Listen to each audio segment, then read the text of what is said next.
ఒక అందమైన అడవిలో ఒక తెలివైన నక్క ఉండేది. అది చాలా చురుకుగా ఉండేది. కాని ఆ రోజు అది చాలా ఆకలితో ఉంది. 2 రోజులుగా సరైన ఆహారం దొరకలేదు. నక్క అడవిలో తిరుగుతూ ఆహారం కోసం వెతికింది.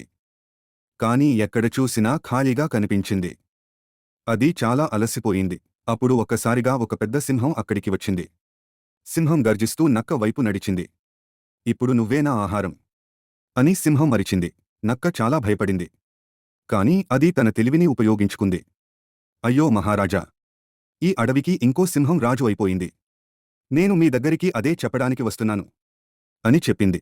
సింహం కోపంతో ఎక్కడ ఉంది ఆ సింహం అని అడిగింది. నక్క సింహాన్ని ఒక బావి దగ్గరకు తీసుకెళ్ళింది. ఇదిగో లోపల ఉంది అని చూపించింది. సింహం బావిలో చూసింది. అందులో తన ప్రతిబింబం కనిపించింది. దాన్ని చూసి అది మరో సింహం అని అనుకుంది. కోపంతో గర్జిస్తూ బావిలోకి దూకింది. నక్క అక్కడినుంచి వేగంగా పారిపోయింది. తెలివి ఉంటే ప్రమాదం నుంచి బయటపడవచ్చు అని అనుకుంది. ఈ కథ మనకు చెప్పే నీతి: బలానికి మించినది తెలివి.